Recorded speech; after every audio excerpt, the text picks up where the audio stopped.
Hey guys, Paul Argueta. Today, I'm going to cover with you the complete guide on how to cold call in real estate.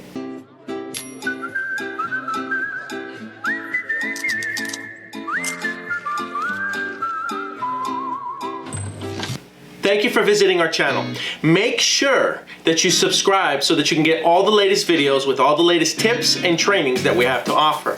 In addition to that, make sure that you also ring the bell right next to the subscribe button. The minute that you click subscribe, there's a bell. You click on that and it will alert you the minute we upload our latest and our greatest content. Let's talk about cold calling. I didn't like it 20 years ago when I started my career, actually more than 20 years ago. I don't like it now. I didn't like going to basketball practice over 20 years ago. Well, give or take 5, 6, 7 years. I didn't like going to basketball practice then. I loved playing in the games. And I don't like going to the gym now, but I know that I feel better, I look better. Well, that also can be argued. I look better and feel better when I go to the gym now. I don't like cold calling. Most people don't like cold calling. I get it, but it's a part of our business. And it's something that you can't really escape. Let's talk about a service called, I'm gonna say that it's called MELP, right? MELP. And their logo is a red triangular logo. It's well known for their online reviews of restaurants, and now they're moving into the service industry related sector, right? Now, if you have entered your information on their portal so that you could also build your profile on their portal or even try some MELP advertising, right? Did they not contact you? Did they not call you? How many times a day did they call you convincing you that you should be purchasing more online ads for their review service, right? It works. Cold calling works. You can't dispute this because other industries are using it and they're using it on us. And so if they are using it on us as real estate practitioners, shouldn't we also be incorporating cold calling as part of our active marketing strategy in addition to our passive marketing strategy that we're building on the back end? Absolutely, we should. So I'm going to be giving you all the tips that you need. I'm going to give you the complete guide on how to cold call. And am I an authority on this? You better believe it. I've built a 20-year career on the phone. In addition to that, I've built a almost 10-year now brokerage over the phone. And I'm going to teach you everything you need to know to become proficient on the phone and earn 6 figures in the next year cold calling while you're building your passive marketing strategy up on the back end. Step number 1 in the complete guide to cold calling for real estate agents. Go to the office. That's right, I said it. Go to the office. Look, I know that you can get a great workout at home. You can, right?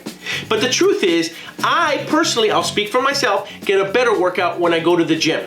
Why? Because I know that I'm committed to actually getting the workout done. At home, I can kind of cheat a little bit. It's easier for me to take longer breaks. It's easier for me to run to the fridge to go get some water or maybe get some Gatorade or even to get like an energy drink. And I've noticed that I find little ways for me to skimp on my workout at home versus when I'm at the gym. And truth be told, you can make excuses anywhere. You can make excuses at home and you can make excuses at the gym. The reality is, I see people that spend more time texting. I'm not saying I do that per se, but I see people spending more time texting at the gym than they are actually working out. And for some people, the gym is actually a social place, right? They go there and they're talking to everybody there. But that's not what we're here for.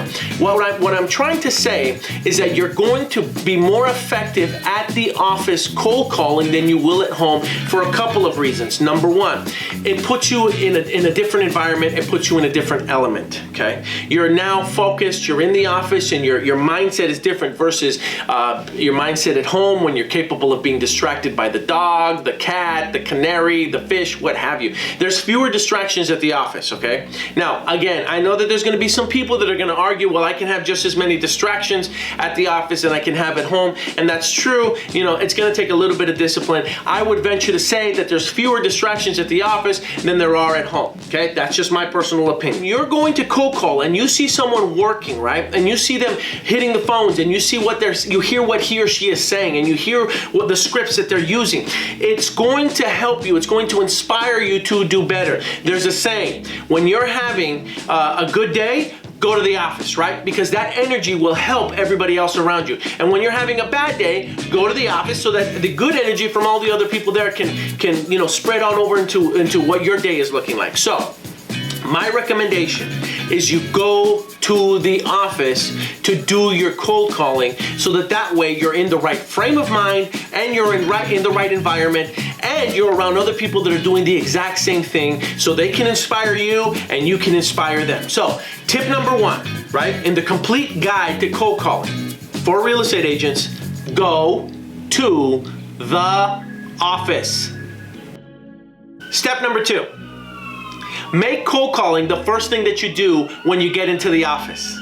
Now, on a normal day, my day starts at 4:30 a.m., courtesy of my wife. She kicks me out of the bed, we get to the gym, we work out till about 7, we rush home, we give each other a high five, she goes her way, I go my way, I handle one set of kids, she handles the other set of the kids. Then what we do is we drop them off and we meet up a little bit later on. I'm in the office typically by about 9 a.m. Okay, that's roughly what my morning is like. And so the minute I get in, if it's one of the days where I'm gonna be prospecting, the first thing I do is I hit the phones. I know that when people walk into their desk, one of the first things that they want to do is they want to check their emails, they want to check their IMs, they want to check their DMs, they want to check their text messages, they want to check their files.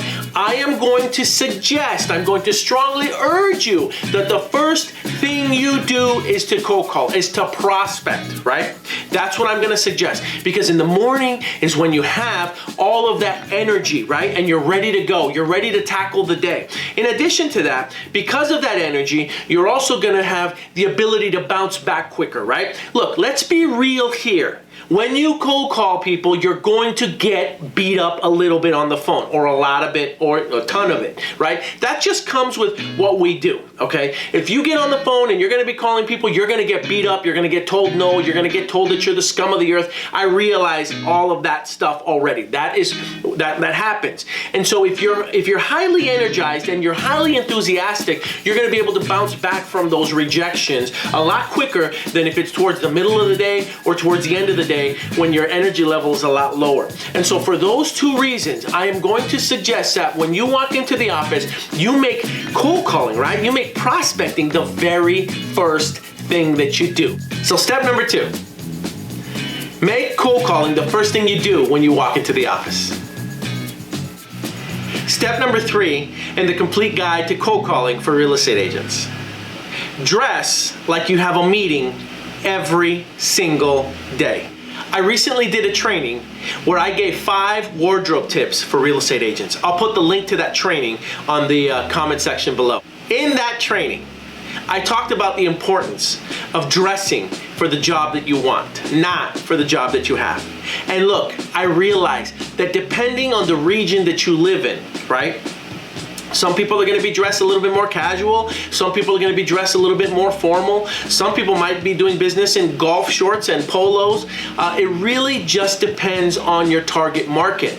But I am going to tell you that I am going to suggest that you go dressed to the office every day as if you're going to meet with your most important client that day. When you go dressed as if you're going to meet with that client, you act differently. We all do. There's a reason that people talk about wearing your Sunday's finest, because you walk differently, you talk differently, you act differently. And that is going to be conveyed on the phone when you're speaking to your clients, believe it or not, right? So when you walk into the office, I want you to dress as if you're going to meet the most important client for that day. Step number 4 in the complete guide to cold calling for real estate agents. Role play for 30 minutes with someone prior to getting on the phone. Think of this role playing as a verbal sparring, if you will, right? I want you to get a role playing partner. Find someone that you can hold accountable, that can hold you accountable, somebody that is going to be committed to actually role playing with you for about 30 minutes prior to getting on the phone, right? And when you do this, make sure that you guys know how to overcome objections. Make sure that you guys are practicing each other's scripts. Now, there are going to be those of you that are going to argue with me, well, I really don't want to learn my scripts. And again, in another training, and I'll put the link below, in another training I went over the importance of knowing your scripts, right? You really need to know the conversation and the dialogue so that you understand how to handle and how to overcome objections that people are going to have. The truth is, there's no such thing as a new objection. Most of the same objections that we're dealing with today are the same objections that we were dealing with 20 years ago. Objections like the market is changing and prices are going down. And you need to know how to handle those kind of objections. And so if somebody were to say to me, hey Paul, listen, the market is shifting, I'm seeing the prices are going down, now is probably not a good time to sell. What I would say is, Mr. and Mrs. Seller, what you're saying to me then is that you feel it's not a good time because the market is shifting and prices are going down. Is that correct?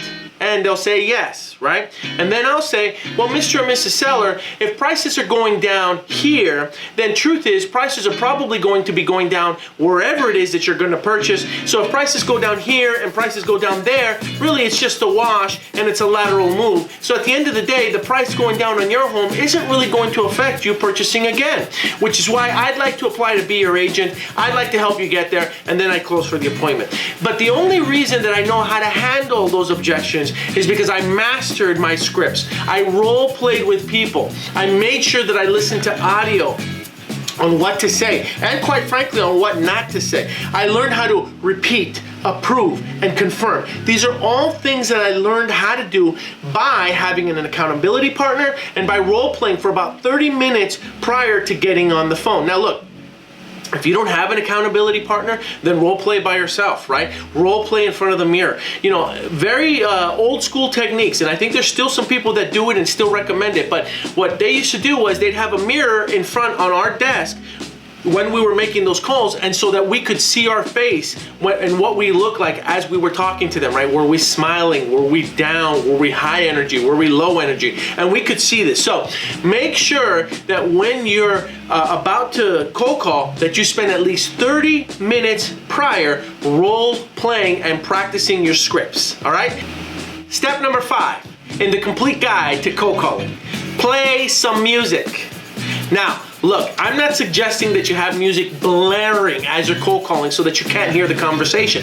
But what I am suggesting is that you have some uplifting, some upbeat, some up-tempo music in the background so that it's not so quiet, so that it's not so dead. In these days, because we have things like Alexa and Google Home, it's not that difficult to just have it right near the desk and say, hey, Alexa, play Calvin Harris station, and then she'll actually begin playing that music for you while you're doing your cold calls, right? So when you're getting ready, when you're after you've practiced your role playing, make sure that you have some upbeat, some up-tempo music playing while you're doing your calls. Step number 6 in the complete guide to cold calling for real estate agents: stand up. I am going to suggest that you stand up when you make these calls. And the reason that I'm going to suggest that you remain standing is because it does something to your confidence, you sound more affirmative, and your posture is different. And so when you're making these calls and you're standing up, it almost empowers you. I want you to stand up. And these days there are tools like Veridesk. There are desks that can electronically rise and lower. In fact, this video is being filmed on a desk that I purchased from IKEA. It'll set you back about $400 that can electronically raise and lower itself. It's kind of like an architect's desk. I'm going to suggest that you purchase one of these items so that when you make your calls, you are physically standing up, right? And making the calls. You sound much more confident when you're doing this. So stand up. Step number 7 in the complete guide to cold calling for real estate agents is to get in the game. I want you to get in the game. What does that mean? What I mean by that is you can watch as many videos as you want. You can be sitting right next to a top producer that is proficient in cold calling or prospecting, right? You can do all of these things. You can watch this video over and over and over again. You can practice your scripts 2 to 3 hours a day. But at the end of the day, you're ultimately going to have to pick up the phone and make those calls, right?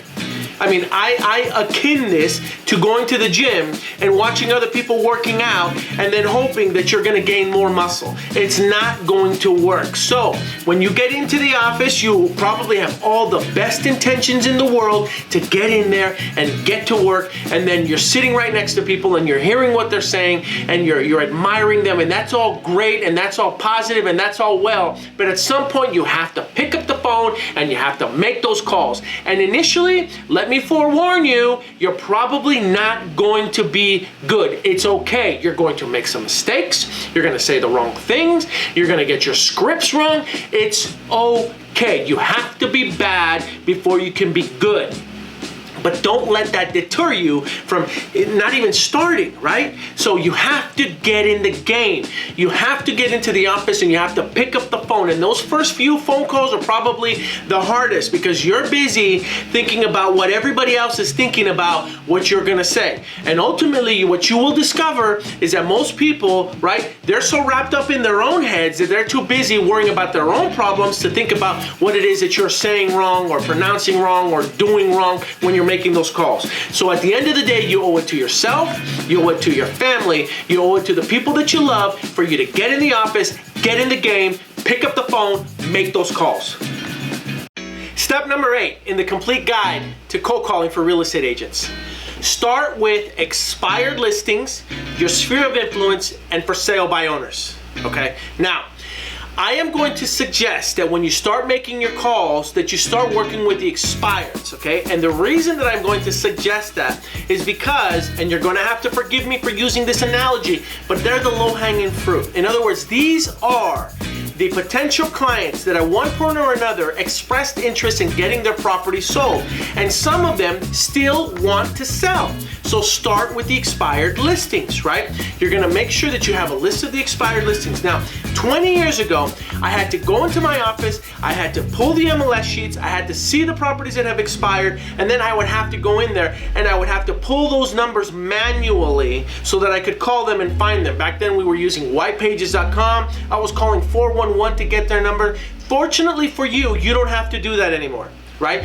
These days, there are services that will, online tools, right? Auto dialers that will connect you directly to the expired listings. And again, there's a cost for it, but it is worth it. Trust me on this. I know what it's like to have done it 20 years ago, and the time that it takes to go there and pull the expired list, find their numbers, call them, you know, that time is money. So you're going to be paying for it. Either you pay for a service that is going to provide you with these numbers and connect you directly to the client, or you do the work yourself and you're still costing yourself time, which in essence is costing you money. So I am going to highly suggest that you sign up for these services that can provide you with the contact information for the expired list. Start calling expireds. After you're done calling your expireds, I want you to move on over to your sphere of influence. What is your sphere of influence? Those are people that know you, that like you, and trust you, okay? And we'll cover a little bit of the scripts for each of these different types of calling that you're gonna be doing. I wouldn't call sphere of influence a cold call though. It is a prospect, but these are more of a warm call. These are people, again, that you know and that like, that know you, that like you and trust you. And essentially, you're gonna be calling them and you're gonna be asking them for referrals, right? So you're starting with expireds, you're gonna move on to sphere of influence, and after that, you're gonna go over to the for sale by owners. Now that the market is slowly starting to shift, right? And I don't want to date this video because I'd like for it to be valuable for years to come. In an accelerating market, it's easier for sale by owners to sell their property, right? Because prices are accelerating, okay? Anybody can put a sign on a piece of property when values are going up and sell it. But when the market shifts and it slowly turns into a buyer's agent, it's much more difficult for the for sale by owners to sell their property themselves without the assistance of somebody that does have some type of marketing experience and negotiating experience in real estate to sell the property for them. That doesn't mean that they can't do it. I know plenty of people that have sold their property on their own and were very successful at it. You know, Godspeed. That's okay. There's nothing wrong with that. But understand that the vast majority of it aren't going to, vast majority of those people aren't going to be able to do that. So you start with the expired listings, you move on to your sphere of influence, and then you also work the for sale by owners. That is how I would make sure that I cold called or prospected in that order. And then later on we'll talk about, you know, the just listed and just solds. But if I'm brand new, I'm just getting started, that's the order that I would start in. That's who I would call. Step number 9 in the complete guide to cold calling for real estate agents. Where do you get your lists? Now, there's a couple different options here in terms of where you can get your lists. I alluded a short while ago about the auto dialers, and many of these auto dialers I'm a subscriber to. I'm a subscriber to Vulcan, I'm a subscriber to Mojo, and if you don't know what I'm referring to, just check below and you'll see the links to those companies. I'm not really going to do a review on those dialers in this training. I may do another training where I actually break down which dialers I like and which dialers I don't, and the pros and cons of each one. But I am going to suggest that you use one of these auto dialers to supply you the lists. It's a lot easier. They scrub their lists. So, and when I say they scrub them, that means that they make sure that the people on the list aren't people that are on the DNC, the do not call list. And we don't want to put yourself in any hot water, and we definitely don't want to put the companies that provide these lists with us in any hot water. So, you know, let them do the hard labor, let them scrub the list, let them make sure that they provide you with the best contact information for the people that you're thinking about calling. But the other alternative is for you to do it the old school way, and the old school way is to go to the MLS, check out which properties have expired, download those lists, and then just do a search for those people. And the thing is, you can search for them using tools like whitepages.com. I personally subscribe and use a tool called SPEHERE, and I'll put the link at the bottom again, SPEHERE.com. And what that does is it provides you with that person's, or the last known contact information for that person. So it'll have their email address. In many cases, it will also have their contact information on social media.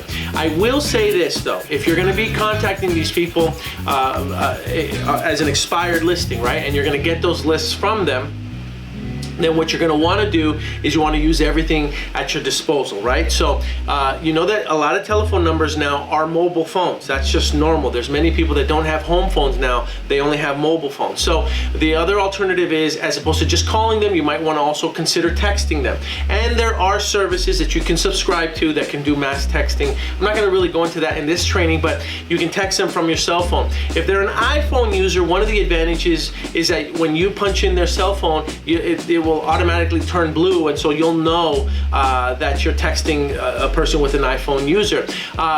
The other interesting thing to note is that if you are going to be communicating with them and getting a hold of them through the iPhone, the chances are, if they've registered with their email, you can also iMessage them through the iPhone using the email address that either was provided to you by the auto dialing company or the list provider, or provided to you by the company that was providing you their information. In my case, it would be something like SPEHERE, okay? And I would shoot them a message as well, in addition to me trying to call them, and the message would be as simple as, hey, John or Jane, I see that your property was just taken off the market. When are you gonna sell again? And then my name and my email information, maybe my email address. I will tell you though that, you know, a lot of agents are doing this at this time, and so understand that you're not gonna be welcomed with open arms. That's just the nature of what we do. So you have to do something unique, and you have to try to set yourself apart from all the other agents that are also gonna be prospecting and doing the exact same thing.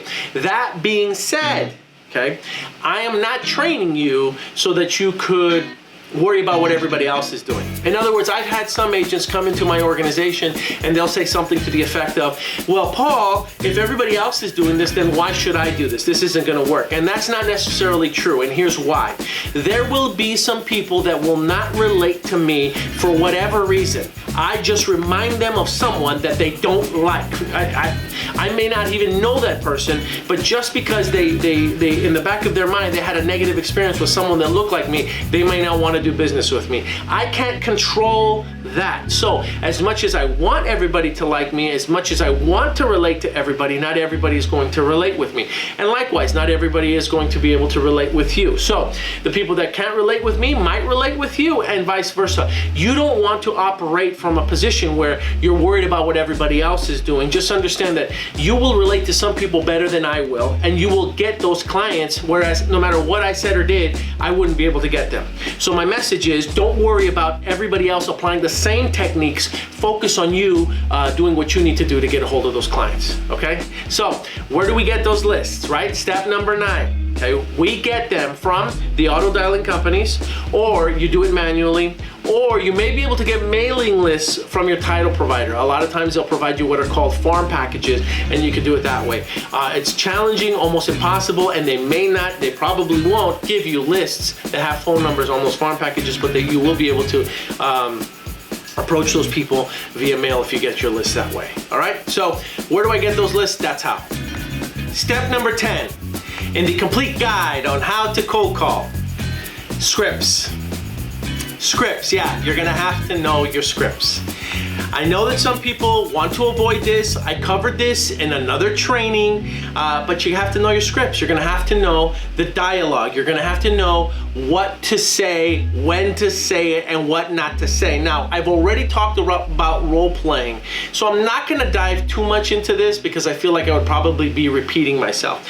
But what I would like to do is I would like to cover some of the scripts that I use, because we did talk about calling expired listings, sphere of influence, and for sale by owners. So in this portion of the training, we're gonna talk about those scripts, and I'm gonna tell you the scripts, the exact scripts that I use to close for my appointments. The expired listing script. I like calling expired listings, and the reason that I like calling them is because these are people that at one point or another wanted to sell their home, and for whatever reason it didn't work out. Now, typically they're gonna put most of the blame, if not all of the blame, on the agent's shoulders. We get it, we know it. When you call expired listings, here is the script that I use. Hi, I'm looking for John or Jane Doe. Hi, John or Jane, my name is Paul Argueta. Listen, we've never personally met. Here's why I'm calling. Your property at 1234 Mockingbird Lane came up as an expired listing on the multiple listing service, and I was calling to see when you might be planning on selling that property again. Never. Terrific. Now tell me, I see it was on the market for about 90 days. During that period, if it had sold, where would you have moved to next? It's none of my business. Terrific. So tell me, when it had sold, were you looking for something larger, or are you looking for something smaller? Something smaller. Fantastic. I see. Now tell me, did you want to stay in the area, or did you want to move, say, out of the county? Which was better for you? So you wanted to move out of the county. Got it. Good for you. And how soon was it that you wanted to be there? Great. So what you're saying then is you wanted to move out of the county, and you wanted to be out of the county about 3 months ago. Is that correct? Great. Mr. John or Jane Doe, I'd like to apply for the job of being your agent. Can I pop by tonight at 6 p.m. or tomorrow morning at 10 a.m.? Which would work better for you? Fantastic. Now, is Tuesday good, or well, excuse me. So I think you got the point. I'm not gonna move on from there. But I want you to notice a few things that I did during that script, right? Number one, the very first thing that I did was I said, you and I, we've never personally met, okay? I am going to suggest, now, there are going to be some that are going to train you from the school of thought that you should identify yourself first. If you call and you identify yourself and you say, hi, this is John with such and such real estate company, you're probably gonna get hung up on. I would recommend that when you contact someone, you say, hi, John or Jane, this is Paul Argueta, we've never met. And the reason that I'm going to say we've never met is because their ears perk up. They don't know what I'm gonna say next. They don't know where I'm coming from or what I'm gonna drop on them. So I start my conversations with, we've never met, and here's why I'm calling. Boom, go right into the script. Your property at such and such came up as an expired listing, and I wanted to know, when do you plan on selling it next? Boom, you move on. Right? That's how I approach the expired listing script, using all of the other techniques that I talked about earlier in this training. So I'm going to repeat everything they say. I'm going to approve, right? Fantastic, terrific, good for you. And then I'm going to confirm, is that correct? And then I go through that process as I'm asking them all of their questions. The expired listings. Once I go through, where would you have moved to next? They're going to either give you another location, or they're going to say, none of your business. I didn't know where. We weren't really sure. Right? So what you are going to do next is you have to be prepared to then shift it to something else. So if it wasn't necessarily the location that was important to them, then maybe they wanted something larger, or maybe they wanted something smaller, right? So I'm going to lean on that. I see Mr. John or Jane Doe. So what you're saying is you really weren't sure where you're going to move to next. Is that correct? Yes, that's correct. That's what they just told me. Fantastic. Now tell me, were you looking for something larger, or were you looking for something smaller? And then I wait and see what they say. I'm using the alternative choice clause, meaning that I'm giving them an option, right? They're going to have to give me one of those answers, or they can tell me, none of your business, go pound rocks, and then hang up on me. That's clearly an option, right? But if that happens, and I move on to the next call, right? So what I'm doing is I am using techniques to get more information out of them so that I can find out how I can better assist them. All right.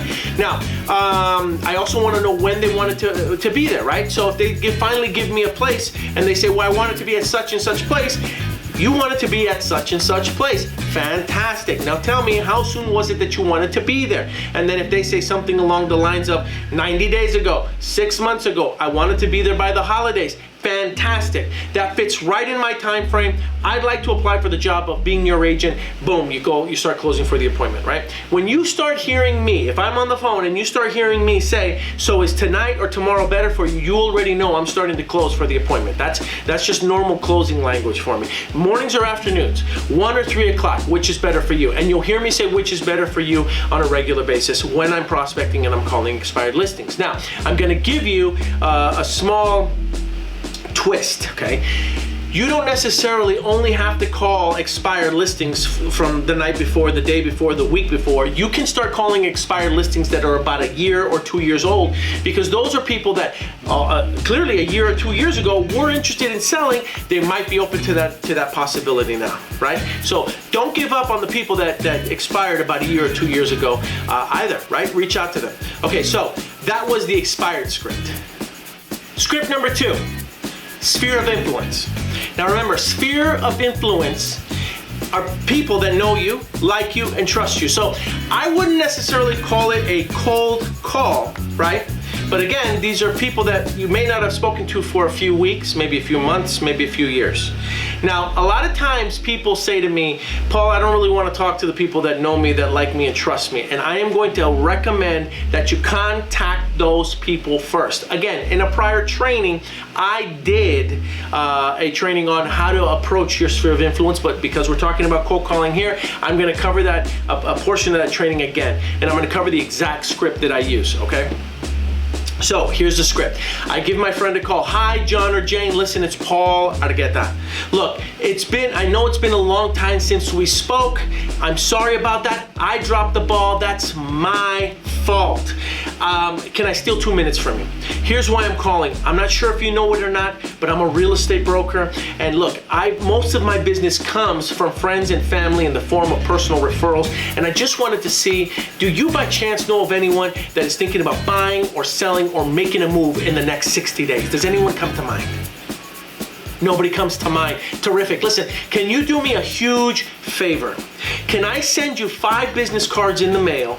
And when you get those 5, can you just distribute them to anyone that you think might be interested? Can I count on you to do that for me? Great, fantastic. Now, just out of curiosity, before I let you go, listen, when do you plan on making a move? You're not. Terrific. Yeah, it's a great part of town. How long have you lived there? 20 years, my goodness. When are you going to run for mayor? Fantastic. Okay, great. Listen, I appreciate you taking the time. Please keep me in mind should anybody come up that says they're thinking about making a move, and I'm going to make sure that I send these 5 business cards out to you today, okay? All right. I hope you're well. Talk to you soon. Take care. Bye. All right, now look what I just did, right? What I just did was, number 1, I called my sphere of influence, and I acknowledged and took ownership for the fact that we hadn't communicated in a while. So if you're worried about contacting someone that you haven't spoken to in a couple of years, then you know what? Own it, at least admit it, and then just take responsibility for it. Hey, John, Jane, listen, it's been a while. I'm sorry. I've been busy. That's my fault. can I steal 2 minutes? I want you specifically to say, can I steal 2 minutes? Because that way they know that the call is going to be short, right? So they're not anticipating some awkward, long conversation. It's very important. And then you tell them, here's why I'm calling. I don't know if you know it or not, but I'm a real estate agent. I don't know if you know it or not, but I'm a real estate broker. See, here's the problem with a lot of people in our profession. Because of social media, it's also made us a little bit lazy because they assume that just because they put their title on their social profile, they say that they're a real estate agent. They say that they're a realtor. They say that they're a real estate broker because they post some pictures about a property that they went to go visit. Because of that, people make the assumption that people are actually looking at their posts, and then thereby they know that they're a real estate agent, and oh, I should give my business to Paul because he's a real estate agent. Wrong. Okay? The truth is, most people aren't actually seeing your content enough anyway, and that's something else for a whole nother training on social media. Don't get me started on that. I'm not gonna go down that road. But my point is, most people aren't even really participating or seeing those actual posts, and as the algorithm changes, they're seeing less and less of the stuff that you're putting out there because all these social media sites want you to actually pay for advertising, right? So my point is, you can't assume that they know what you do. Don't ever make that assumption. Always make sure that you point it out eloquently, right? And you make sure that they understand and then they know what you're doing, okay? So John or Jane, it's been a while. It's been like 2 years. I'm sorry. That's my fault. Here's why I'm calling. Can I steal 2 minutes from you? I'm a real estate broker. Most of my business comes from friends and family in the form of referrals.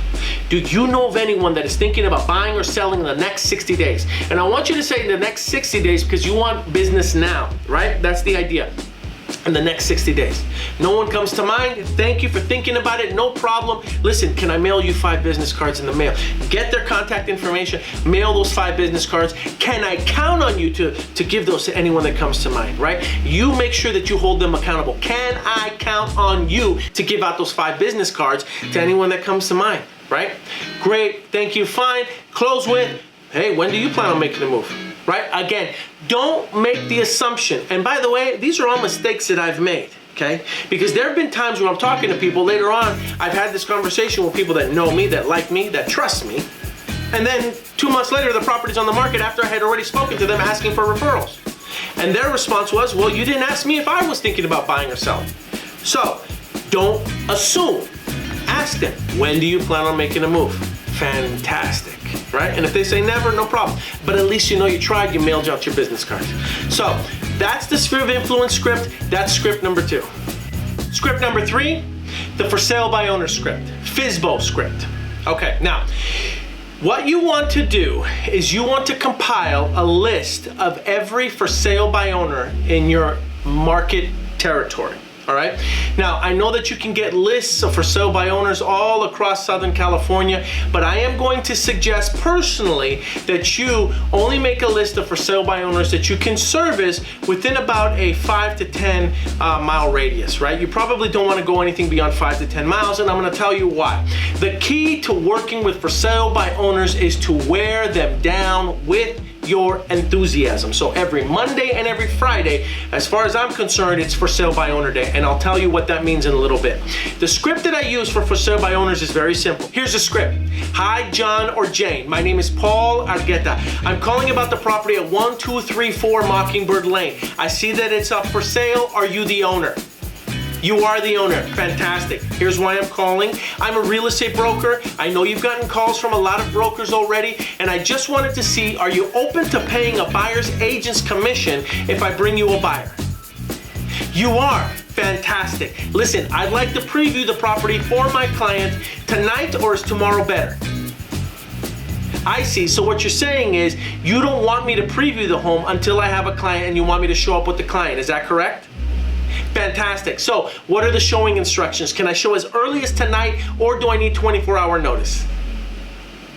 I need 24-hour notice. Great. So listen, I'd like to make an appointment tomorrow. I'm going to do my best to get my client there, but if not, I'd still like to preview it. So is 11 o'clock good or 1 o'clock better? I see. So you don't want me to come by if I don't have a client. Is that correct?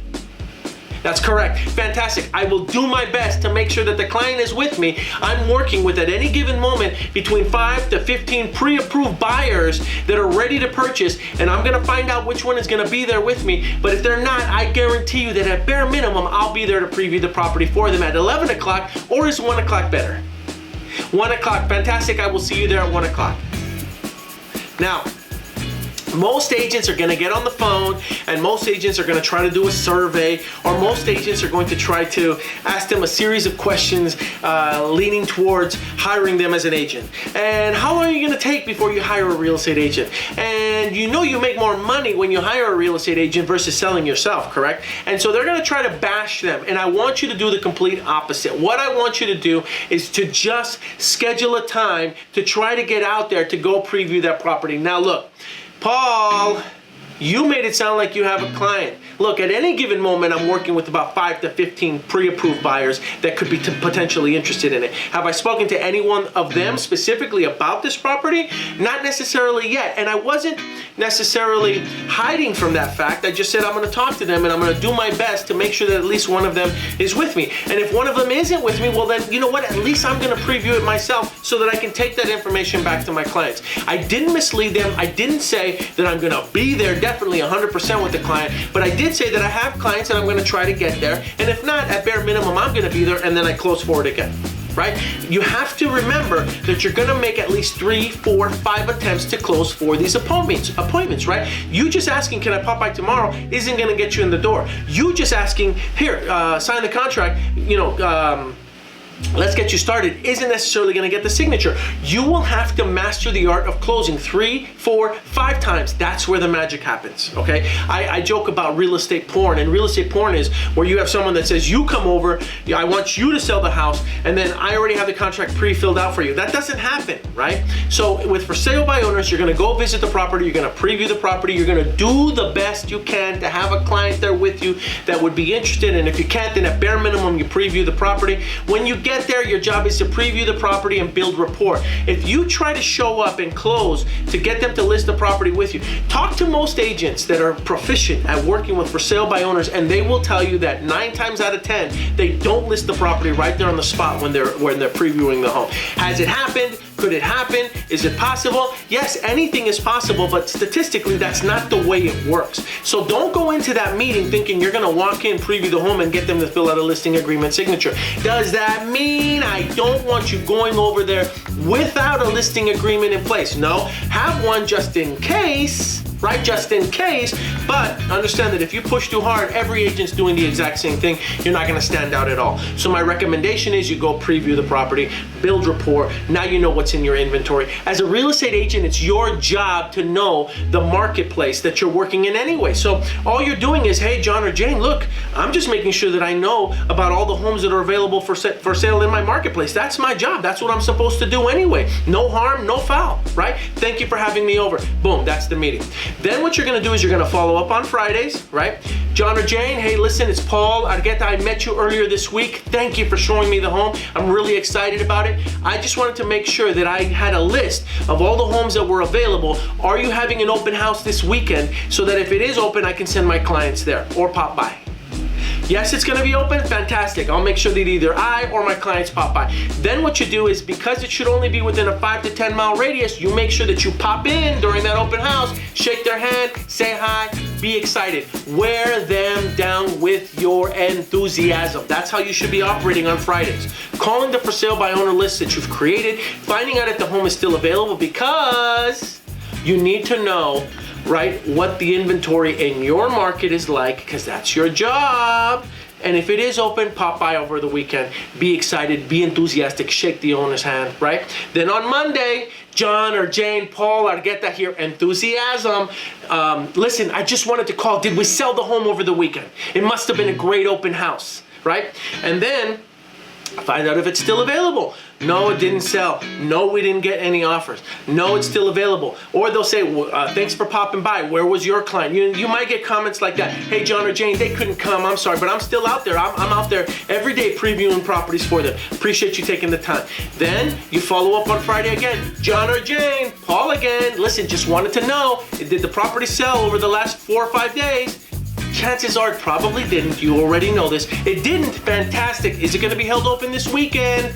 It is. Great. I'm going to do my job. I'm going to make sure my clients know about it, and I'll probably pop by again. And then you pop by the open house again, right? Because it's within a 5 to 10 mile radius of you. It shouldn't be too far. It should be easy for you to access. 5 mile preferably, right? And then you get in, you say hi, and then on Monday you call back again. John or Jane, hey, did it sell over the weekend? I'm sure the open house was popping, right? I'm sure you had a bunch of people there. Just wanted to make sure that I knew if it was available or sold so that I could keep track of the properties that are in my inventory for my buyers, right? And you eventually wear them down, okay?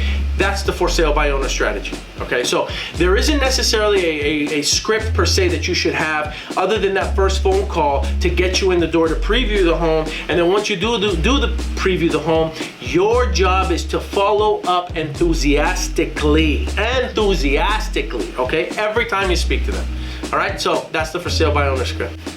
Step number 11, lead with questions. Now, what do I mean? Lead with questions. See, the thing is, most of us, and this all comes with mastering your scripts, but most of us want to make a statement, okay? When you make a statement, just understand that people have the tendency, people normally will question you and doubt you, and it can be argued, right? When you make a statement. But when you ask a question and you get the other person to say what it is that you wanted them to say, then they said it came out of their mouth, and it must be true. Does that make sense? So let me paraphrase what it is that I'm talking about. So if someone says to me, Paul, do you specialize in this neighborhood? My response to that question, as opposed to a yes or a no, would then be, John or Jane, tell me, is having someone that specializes in just this neighborhood specifically important? Or do you want someone that can specialize in this neighborhood and specialize in all the neighborhoods all around it, thereby capturing a larger buyer pool? Which is better and more important for you? Larger buyer pool, or just specializing in this neighborhood, smaller buyer pool? Which would you prefer? Larger, smaller? Which is better? What did I just do? Now I know what I just said, but now what I did was I asked them which is better for them. And now if they told me, well, larger buyer pool, they answered their own question, right? Common sense.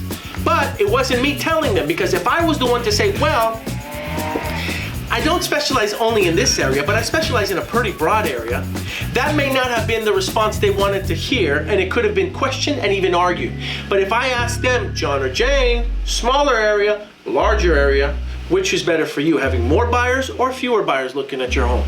That's a common sense question, and they're gonna answer it with the larger area. But see, the old me would have committed myself to that response with, yeah, I specialize in this area for sure, because that's what I thought I thought that's what they wanted me to say, right?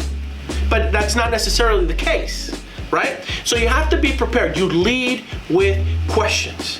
Well, Paul, you're a little young. We really wanted somebody with more experience. That's really what we want. We want someone with more of a sales experience. Now you can argue that, or you could say, John or Jane. Lead with questions, by the way. John or Jane. I see. So what you're telling me then is you wanted someone with more experience. Is that correct? Look what I just did. Repeat, approve, confirm. Okay? You wanted someone with more experience. Terrific. Is that correct? Yes. Okay, great. Now tell me, which is more important for you, John or Jane? Having someone with more experience, or having someone that's younger, willing to work harder, and has access to those same people, those same veteran agents that can come work with me in this, but knowing that you have someone fully committed to just this transaction and just you as my client right now, but still having the backup of these veteran agents. And not just one veteran agent, but 2, 3, maybe even 4 veteran agents looking over my shoulder, making sure that everything I do for you is right. So is having just the experience important, or having the energy and the youth and the commitment and the excitement to get this thing done for you with all of that experience behind me? Which would you prefer? What did I just do? Same exact thing. I knew the response that I was gonna give, and I could have said it that way, but when I say which is better for you, now they have to pick one of the two. And you're right, they can always pick, well, we just want the experience. That's possible, yeah, for all of you negative Nancys or negative Neds, right? You could say, well, they're gonna say they want experience. Yeah, you're right, that's true, that is one option. But the reality is when you frame it right and when you paint it correctly, they're probably gonna choose the option that makes more sense. And this is all common sense, because the truth is, experience doesn't necessarily guarantee sales, right? Because we all know that there's agents in the business that have been in the business for 20, 25 years, never really done anything. They could have been in it part-time, and they really didn't sell any homes. Now, on the flip side, there could be agents that are veteran agents that have hundreds of thousands, that have sold over $1 billion in sales as well. But at the end of the day, what's most important, right, is having that one transaction and having somebody really focus on getting that transaction for them, having the energy, having everything, having all of that together, right? And if you can frame it properly, then you can respond. You'll get them to make the right response. Now, again, lead with questions. If there's any other type of objections that you can think of where you'd have to respond by leading with questions, comment below, and I'll make sure that I give you guys the way I would probably handle it. Another thing that you might get is, do you handle homes in this price point, right? That's something that you might have to learn how to deal with. I see, John, so what you're saying is you really want someone that just handles properties in this price point. Is that correct?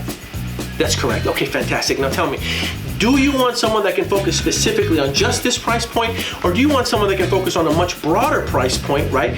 Up or down, so that way we have a much larger buyer pool to deal with. Which is better for you? Just this price point or this price point where I can go, up or down a little bit, give or take maybe 20%. Which is better for you? More buyers, less buyers. More buyers, less buyers. More buyers, less buyers. More buyers, less buyers. I think you guys get it. So that's my point. So step number 12, learn how to lead with questions so that they respond back with the answer that you already know you're going to give if you were to make it as a statement. And I hope I didn't confuse you there, right? But bottom line, lead with questions. Step number 13 in the complete guide to cold calling for real estate agents. Learn how to close. I can also call this real estate pornography. Now, let me explain what I mean by that before everybody gets anxious or they ask themselves, did he really just say that? And by the way, I did say that. I said it earlier in the training as well, but I digress. Most people think that you are going to have a client that is going to call you, ask you to come over, ask you to list their home, ask you to pull out the contract, ask you to fill out the listing paperwork, ask you to recommend a list price, and then ask you to approve the offers that come in, and ask you to help them move. Well, not maybe the move part, maybe the move part, who knows? But my point is that that's all a fantasy. That's a dirty, dirty fantasy in real estate. See, the truth is, this is a big decision. And because of that, most people don't like to make big decisions, right? People will procrastinate, they'll stall, and can you blame them? Think of yourself, right? When we have to make big decisions, don't we tend to take a little bit longer to make those decisions? And not only do we tend to take longer to make those decisions, but we tend to need positive reinforcement from other people. We tend to need people telling us that it's the right idea. We tend to need people telling us that we're making the right choice, that we're making the right decision. And in our case, as real estate practitioners, it is no different. You are the expert. You are the professional. You are the one who should be guiding the client through this process and navigating the treacherous waters so that they feel comfortable with what it is that they're doing. So, the idea, the real estate pornography fantasy that people are going to call you and ask you to come over and sign the paperwork is not going to happen. You're going to contact them. Now, mind you, there are people that are going to say, hey, Paul, listen, I'm thinking about selling my house. Can you come and take a look at my house? Tell me what you think it's worth. I've already seen the values on the internet, but I want your opinion. I want some idea of what I could do to improve its value to get the most bang for my buck. You may have conversations like that, but you showing up does not automatically guarantee that you're going to get a listing agreement out of it. And even then, even when they do know of you and know of your expertise and know know of your sales and track record, that doesn't necessarily guarantee that they're gonna be sitting there with the listing agreement waiting for you so that all you have to do is sign it. They've already signed it. It doesn't work that way. You will have to go in there. You will probably have to reinforce their belief and their confidence in what it is that you have to offer. Right? And that's something else. That's a training for another topic. But the truth is, you have to, especially for the people that know you, that like you and trust you, you have to step up your game even more for those people, right? Because they have that relationship with you. I'm not saying you don't have to do that with people that you don't know, but I've been in the business long enough to see some people slack off with friends and family because they think, it's friends and family, it's in the bag, I got it, no problem.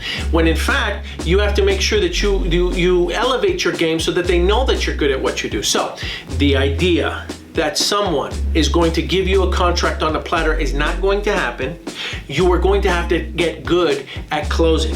And closing means you're gonna have to close for appointments, you're gonna have to close for signatures, and really, a very, very famous real estate coach, right, who I went to for years, right? We all know him in the industry. His name is Mike Ferry, has said that a close is nothing more, right, than the ideal end to a normal conversation.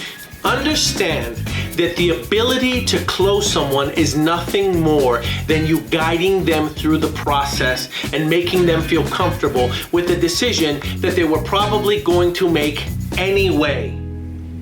I don't know if you caught that. They were probably going to make this decision anyway. So all I'm trying to say is that this business is easy when you work with people that are motivated and people that want to sell or want to buy or have to sell or have to buy. Because when you try to work with a client that does not want to buy or sell, you can be the best closer in the world and you still probably won't get them to move into action. Right? Closing is nothing more than the ability to guide them through a process that they were probably going to do anyway, and you did it in a professional manner that made them feel confident that you could get them from point A to point B. That's closing, okay? In a nutshell. And the better you get at that ability, and the better you get at understanding that you're going to have to close 2, 3, 4, potentially 5 times, the better off you'll be. And it's a normal process. It's a normal reaction because, again, this is a huge decision that most people are making. And so because of that, they are going to need to be reinforced. They are going to need to be encouraged. They are going to need to be made warm and fuzzy so they feel like, hey, I'm making a good decision here. I'm making a good decision working with this agent. I'm making a good decision accepting that offer. I'm making a good decision making my offer at the recommended price. These are all normal feelings that you have to get good at guiding them through. But again, you can't convince someone to do something that they don't want to do, right? So if they weren't motivated to begin with, chances are you're going to be working with someone where you're trying to push them through the entire process, and it's going to be grueling. And I don't recommend you do that. And that is not a professional in our industry. All right. So step number 13, right? Learn how to close and get that dirty, dark real estate porn. Get it out of here. Step number 14, the HOCA Method. Now that's an acronym that I created. It's H-O-C as in Charles A, HOCA. And really, no, it's not hookah, okay, for those of you, look, I have nothing against hookah, I'm just saying it's not hookah. It's HOCA, H-O-C-A, okay? And what that stands for is handle objection, close for appointment. When you're cold calling someone and you're on the phone with them, it is paramount that you get good at handling their objections and immediately closing for the appointment right after. The old me would handle their objections and then sit back and hope that they were gonna ask me or invite me over for tea and scrumpets so that we could talk about selling their house. Again, real estate porn, that's not gonna happen. So you have to get good at handling the objection and then closing for the appointment. For instance, if someone was to say to me, Paul, can you get me $1.2 million for my home? My response would then be, John, is $1.2 million the rock bottom price that you're willing to accept for your home? Yes, it is, Paul. That's the rock bottom price. Fantastic. I will make a note of it here. I'd like to pop by Tuesday, or would be Thursday better? Or would be Thursday better? Would Thursday be better? Anyway, you get the point, right? Another question that somebody might ask, Paul, can you do it for 4% commission? Mr. or Mrs. Seller, what you're telling me then is 4% commission is the most you're willing to pay an agent to sell your home. Is that correct? Yes, fantastic. I will make a mental note of that here. I'd like to pop in Thursday, or is Friday better for you? Which would you prefer? I got tongue twisted there. This is the second time that has happened to me. So, my point is, handle the objection, and we'll talk specifically about those objections in a little bit, and close for the appointment. Handle objection, close for appointment. Handle objection, close for appointment. Handle objection, close for appointment. I can almost do the shuffle, right, as I'm explaining this. Handle objection, close for appointment, all right? Step number 14, handle objection, close for appointment. Step number 15 in the complete guide to cold calling. Don't dispute commission over the phone.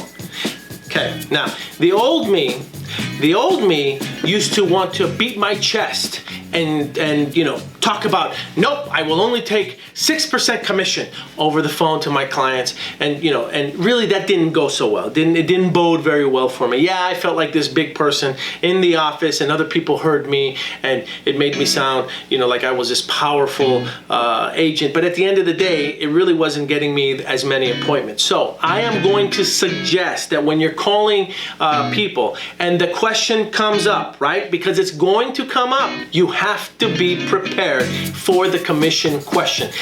It may come up, it may not come up. If it's an expired listing and someone says to me, Paul, what is your commission? John or Jane, that's a great question. Remind me again, what was the commission that you paid to your last agent?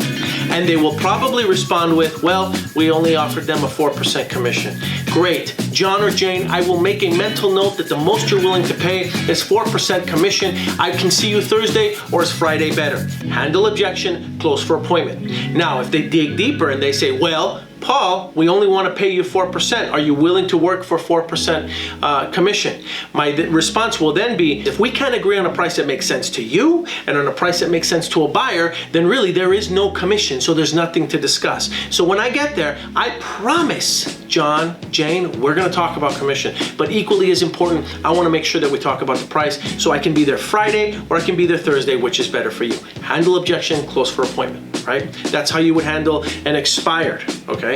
Now, most of the time you can get by with John or Jane. Really, you know that commissions are typically about 5 to 6%, okay? Now, when I get there, I'm gonna make sure that we discuss commissions, but equally as important, I want us to make sure that we focus on the price. Because again, if we can't agree on a price that makes sense to you, and we can't agree on a price that makes sense to a buyer, then there's no commission to discuss because there is no sale. I can be there Thursday, or I can be there Friday, which is better for you. Be prepared for the commission question. It may, and chances are it probably will, pop up. They're going to ask it, okay? So you might as well know how to tackle it in the bud, nip it in the bud right now. We did it. We made it through the entire training. Now, here's the deal. There are some other topics that could have dove deeper into, such as the auto dialers and using the auto dialers and my review of the auto dialers and how to use the auto dialers. I didn't really want to go into that training on this video just because of time constraints, and most people aren't going to watch a video that's more than an hour long anyway. So I will be covering some of those topics later on in additional trainings. If there are certain things that you would like to see me cover, comment below. Make sure that you pose your questions, and I promise that I'll get to them. If not by me responding to these questions below, by actually making a training video so that we can discuss it in future sessions. I appreciate you visiting the channel. I appreciate you sitting through these trainings. Some of them do, you know, they take some time, they take some effort. And by the way, not only do I do these trainings, but I consider myself a student at heart, and I am on a regular basis watching online videos. I am a subscriber to tools like Masterclass. And so I'm watching all the things that these amazing teachers are doing so that other people could achieve success. And I hope that in some small way I'm contributing to your success the same way that I've had the other teachers and mentors contribute to my own success. So make sure that you comment below, make sure that you subscribe, and make sure that you ring the alerts button so that you can be alerted anytime we upload a new video. All right? I appreciate your time. Cheers to your success. We'll talk soon.